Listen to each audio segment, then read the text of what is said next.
When they tore it down. When they tore it down, it was like 2 years ago. Yeah, because I remember, because I was younger, my granddad and them, they'll take me around and stuff and show me like all them places they used to go to and stuff like that. I think I know what you're talking about. Yeah, they used to have like, you know how most hotels have like a bar or something? Yeah. They had like it was a nice size, it was like a sports bar, but I mean it was a run down hotel. So that's why they were like, yeah, you want to do something? As long as they made money at the bar. That was like our first like party that I DJ'd that we threw. And I got pictures of that shit. Shit was packed. Did that shit went smooth. Then after that we did I started doing clubs on the beach. And now the beach is starting to play hip hop, but it's still slow and happening. How was that? Because to this day, they still call us the people from across the bridge and stuff like that. Yeah, no. I mean, I always tell people, anybody, I say, if you go on the real Miami, always cross the bridge from the beach. The beach is horrible. I hate the beach. I've always hated the beach. But in this time, the thing is, the clubs were all on the beach. Yeah. So we had no choice but to go to the beach. But the beach didn't want to. Like, even if they played hip hop, they didn't want to let like so-called like blacks and Latinos in, basically. Yeah. You know, if it wasn't like someone that was like looked like they had bread. So that was the challenge, you know. And I started to work at a club that was owned by the mafia, the Italian mafia. You know, because back then the mafia was heavy. Yeah. I mean, they probably are now, but they're not as in front of your face as they used to. Now there's a lot of Russian mafia out there. But the Italian mafia owned a club. It was called Union Bar. It was right on Washington. Right when you come off of 5th Street, you make a left, it was those first set of bars. And I remember, he was like, you ever watch The Sopranos and all these movies? Like, yeah, I watched, not The Sopranos, but I watched like Narcos. Well, it was more like the Italian. Italian, no. You watch like any of the Italian I think The Godfather, I watched, The these Godfather. dudes were like that. Like, you had the fact. Like, they walked in and stuff like that? And they was mad racist. Like, they was like, I remember some dudes were in there, like, just regular people, whatever. And I was spinning hip-hop. And then I don't know what happened. They just hit a black dude over the head with a stool. And they was like, yo, we don't want. And they come to me. We don't want no spitzy niggas, this motherfucker. But they love black women, though. Italian men? I mean, I don't know what the problem is at this point. I mean, I'm sure they do, but I don't think they care when it comes to women. But I don't know. They were on some shit. And they had, like, the cops were down. They would pay the cops, so they were all good. I remember, I'm young, so I'm like, I just want to get my money from DJ. This other shit. So I remember the dude, it was just like a movie. He's like, all right, man, it's time to pay you. He goes, come with me. And this is after that incident. And, you know, I'm thinking, he said, no speak. I'm Cuban, man. I don't speak. You know, what the fuck are you talking about? And my boys are with me. You know, I'm black and Spanish. So I'm like, oh, man. And he takes me to the freezer room with the meat hanging. Like a movie, like where they were going to kill them. I'm like, what the fuck is this guy going to do? And then he just gave me the money. I was like, man, I don't want to work with these motherfuckers no more. But those were like my first gigs. And you know, those clubs were crazy back then. Like, I worked at another club that was owned by like an actor, and Madonna used to own like Liquid, and they used to do like hip hop. They had a hip hop room there. It was wild days. Man. Like the 70s and 80s, because my grandma, her brothers, one was in the pros and one was a drummer for the Casey and Sunshine Band. Oh, dope. So she'll tell me like she met Ric Flair, she met like all these, because they should come down a lot. You know, especially like they should come in the hood. Yeah. Because where I'm from, like, you know, Opelika area, like my great grandma, someone I guess gave her that house, but that house used to be the spot back in the 80s and 90s. Because like when they wanted to come down, they be like, man, we're gonna come right here. Then let's just show us the whole Miami, things like that. Right. But yeah, like I hear stories about like, you know, the 80s and the 90s and stuff like that, but I never like. I always want to relive it. Like, I don't know if I want to come out with a documentary one day. I mean, you should look into it. I mean, I was a kid during the 80s. Yeah. But the 80s, when I was out here, it was wild. You know, like, even just like the gangs out here. It was like, they had like kinds of weird gangs, Latin Kings, and Latin Disciples. Like, I mean, obviously, I guess I would see more of the Latin gangs, but I know in Richmond Heights, they had like some, I don't know if you ever heard of these dudes. I think they were called the Ninja Turtles. You ever heard of them? No, I never heard of them. It was like a gang. Man, I hope I'm not saying it wrong, but I think there was a gang called the Ninja Turtles. Something crazy. And it sounded funny, but these motherfuckers were hardcore. Yeah, like, I just heard, like, because, you know, a lot of people got to realize, like, even as I started driving as an 18-year-old, like, my dad should take me places, you know, all around Miami, but as you, like, for me, driving, like, first experience, Miami got different parts. Yeah. And everyone's, like, it's different. You know what I'm saying? Like, you got to be careful. Like, Little Haiti, Little Havana, You got Hialeah, you got Opalaka, you got like some parts of Kendall. Like people think like it's a suburban area, but like people be robbing over there. Kendall's different because remember, if you watch the documentary Cocaine Cowboy, they got shot up the day. No, but the drug dealers built Kendall. Like this is their suburb. They built this suburb on purpose with drug money so they could live in it. So what I always tell people is that you can look at it as a suburb, but I guarantee you ain't nobody doing a home invasion because whoever you going in, they gonna pull out an AK on you. You know what I'm saying? That's crazy. Like Miami just got so much like history. So after you started dropping the mixtapes and things like that, I know you as a DJ, you started like getting closer to different artists and things like that. So what was like your, I don't know, like a duo type performance or whatever. What do you mean? Like I don't know, like who did you DJ for? Like your first artist that you DJ for like at a concert? That I DJ for. I guess it could have been Nori, maybe. I mean, if it was known, you mean like known artists? I mean, I did. You don't have to be known. I did it for my artists out here and a lot of local artists and like my mixtapes. Going back to like talking about Miami stuff is like I made a point to always rep Miami in my mixtapes when I put them out because we were getting all these mixtapes from New York, like DJ Clue and Tony and all these guys, and these guys are all talking about New York things. And I was like, yo, I mean, the music's cool, but I can't relate to that. Like, I want people in Miami to relate to Miami stuff, to build that pride up.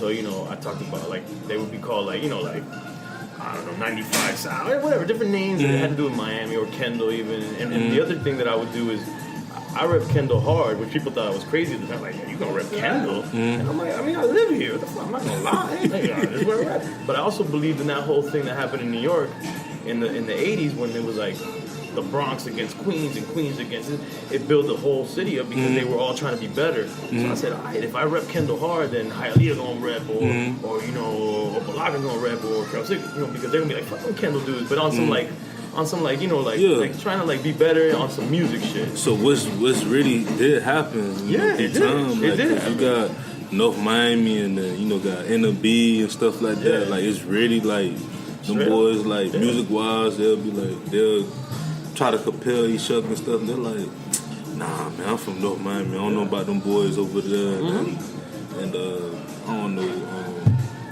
in Overtown and stuff like that. Because it's like I said, it's like different like parts and things like that. I feel like there's been shows, and there was a movie that came up. But to me, like I felt like they didn't really show the whole Miami as a whole. I don't know because it may be too long. Which one, the one that was on World Star?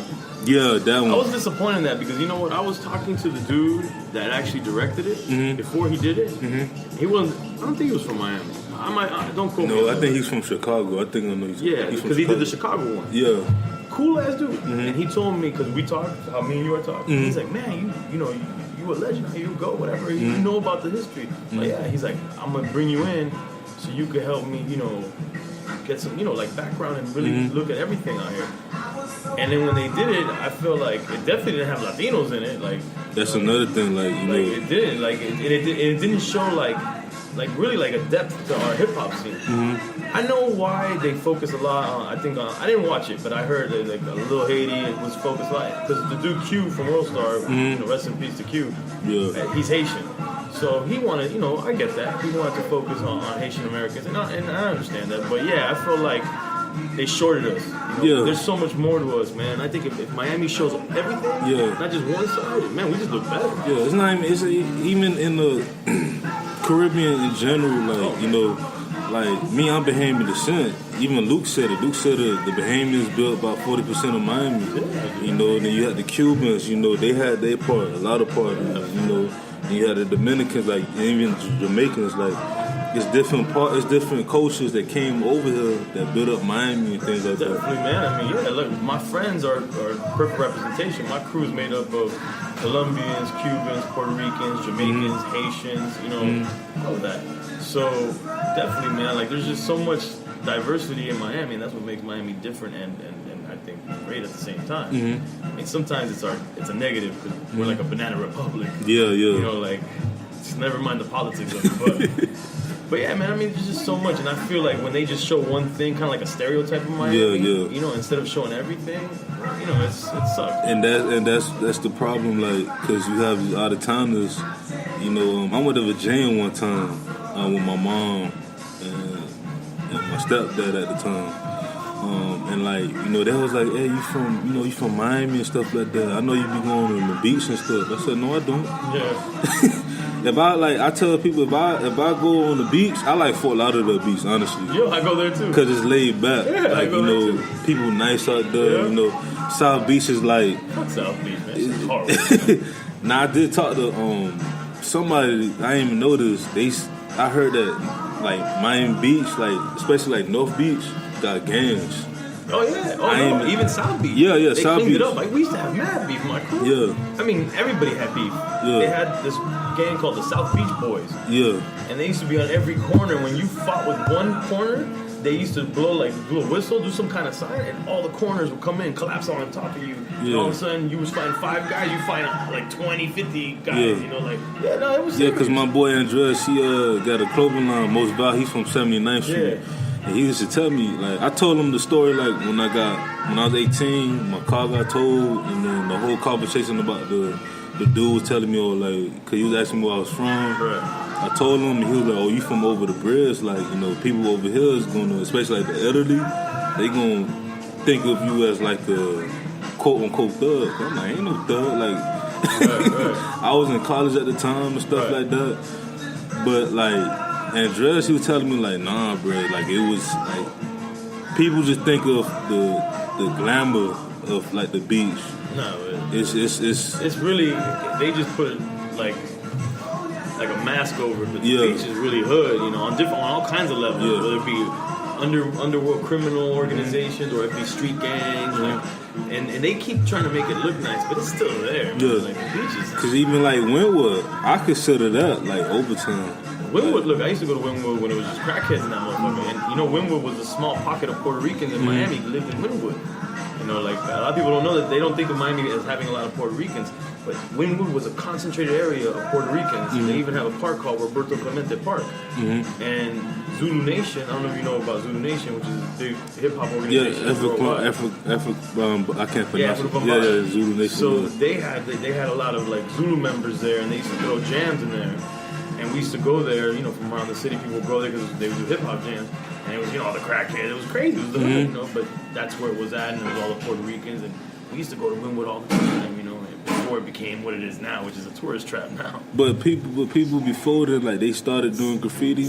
Well, like, so this is how it turned into, like, the art thing, because it was such a, like, desolate area. Like, nobody would go there. It was because it was warehouses, and then around the warehouses you had the hood. Yeah. So kind of like the hood surrounded all these warehouses. So nobody really like, the cops didn't really care about what was going on in the warehouse. So, and a lot of the warehouses were abandoned. So what graffiti writers did is they would go in there. They call this in Miami. I heard they don't call it this in other cities, but in Miami they call it penance. Penance. So that pennant meant a place where you could just do murals and no one's going to bother you, or where they just do these big ass murals. And so the graffiti writers would go there all day long, and just you would drive back in the day, you just see all this graffiti and big ass murals, because the cops wouldn't mess with them there, because it was the hood. So as time went on, that's how the art shit started to pop, because then what happens is a lot of, like, real painters and galleries used to get the warehouses that were in that area and do, like, little gallery showings. And little by little, they started, like, attracting people, and then street art became popular one day to the next. And it already was there. Yeah, I heard because the original art bezel was from the beach, and they came over. It still is. It's in the Miami Beach Convention Center. But this is before. So what happened? They started to put little bars in that area, and then so little by little people started going over there. And one of the things that's funny that actually popped off Wynwood that I don't think a lot of people give it credit is, you know, Wood Tavern. Yeah. I've been actually went there last year. It's dope. It's like one of the first bars that opened that started that trend of it being Wynwood. You know, like the art Wynwood. One of the first years that before it really popped off, and it was Art Basel, Kanye went and hung out there like the whole day. Wow. no reason. Just hung out. And people were like filming it, and everybody's like, oh shit, he's at Woodside right now, at Wynwood. And then it became a popular area to go to. Kanye is like one of the most influential artists. I like Kanye, man. A lot of people don't like Kanye. They don't understand him. I'm a Gemini. He's a Gemini. So I kind of